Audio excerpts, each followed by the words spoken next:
زیاتره ملګري غواړي په خپل موبایل کې تصویرونه یا ویډیوګانې پټ کړي بغیر د کوم اپلیکیشن څخه، یعنې هیڅوک چې باید ونه ګوري. نو د دې لپاره تاسو نن په موبایل کې ډېره زبردسته طریقه ښیم، راځئ دا ویډیو تعقیب کړئ. ښه ملګرو، کله چې تاسو غواړئ دلته خپل فولډرې مو یا خپل ډاټا مو خپل تصویرونه مو بغیر د کوم اپلیکیشن څخه پټ کړئ، یا نه څوک ونه توانېږي ستاسو کوم هم معلومات چې هغه ته لاسرسی ولري، یا نه یو څوک داسې هم نشي پوهېږي چې زما سره په موبایل کې کوم کوډ شته، مثلا یا کلکولیټر کوډ دی یا بل کوډ دی یا په بل ځای کې مې پټ دی. نه، د دې نه علاوه تاسو ته یو داسې سیټینګ ښایم د ضرورت په وخت کې تاسو ټوله ډاټا پر هماغه کې څنګه کولی شئ خوندي کولی شئ. ښه، اوس د دې دپاره چې تاسو ته دغه ټول تنظیمات ترسره کړم، لومړی تاسو داسې وکړئ چې دغه زموږ یوټیوب چینل نوی دی، لاړ شئ دغه سبسکرایب وګورئ، سبسکرایب باندې کلیک وکړئ، همداشان د بیل نښان ورسره ان کړئ او هلته یې واړوئ تر څو زموږ هره نوې ویډیو تر ټولو دمخه تاسو ته څنګه کېږي در رسېږي. او ورسره په څنګه لاړ شئ دغه فیسبوک پیج هم اوس فعالیت مو پکې شروع کړی دی، لاړ شئ در سره فالو یې کړئ او د نورو ملګرو سره یې هم شیر کړئ. ښه، را به شئ تاسو اوس خپل موبایل ته، خپل موبایل کې به تاسو فایل منیجر پیدا کړئ. ښه، هر کله چې په خپل موبایل کې فایل منیجر پیدا کړ، په دې باندې به تاسو کلیک وکړئ، دا به راخلاص کړئ. کله چې راخلاص کړ، را به شئ خپل فولډرو ته.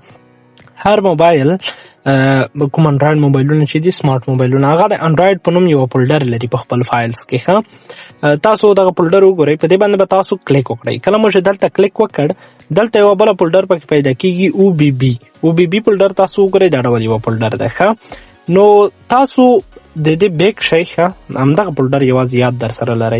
اوس تاسو همغه ډیټا راواخلئ کوم چې تاسو غواړئ په خپل موبایل ګیلري کې پټ کړئ، هم په موبایل کې در سره وي او هم هلته په ګیلري کې نشو کېږي. که څوک یې په میکس پلیئر کې سرچ هم کړي، بیا هم همغه ډاټا نشو کېږي. ښه، را به شمه زه دلته تاسو ته به لومړی په ګیلرۍ کې یو څو یا داسې فایلونه یا عکسونه چې به درته وښیم، یو فولډر چې همغه فولډر دې فولډرو ته اړوو، وروسته به دا ورکېږي.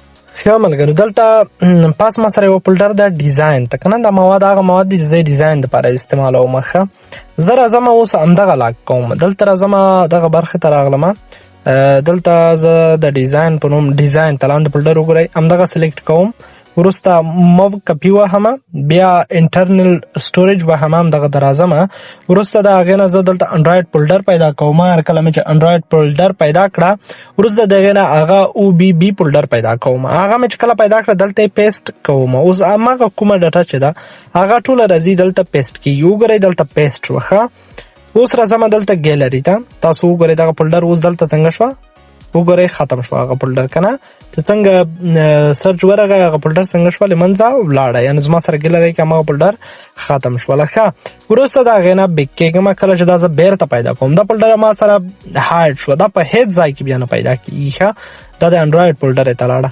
د هغې وروسته دلته ویو ان فایل باندې کلیک کوم، د هغې وروسته دلته بیا انډراید فولډر پیدا کوم، په دې باندې ډبل کلیک کوم، د هغې وروسته بیا او بی فولډر پیدا کوم، په دې باندې کلیک کوم. دلته وګورئ یو ان په نوم یو فولډر دی، دلته زما دوه عکسونه وو، لږ مخکې مې ټرای کوله، او بل ډیزاین ته، ډیزاین باندې چې کله کلیک وکړئ، نو ډیزاین باندې مو چې کله کلیک واخیست، دلته وګورئ همغه معلومات ټول دلته څنګه شول راغلل. ښه، له دې بیک کېږم، اوس به دا بیا بیرته همدلته کلکه زور ونیسئ، بیا به دغه بله هم ونیسئ، دلته به سلیکټ کړئ، سره د هغې وروسته پاس کونج کې 3 ډاټس وګورئ، په دې باندې به کلیک وکړئ.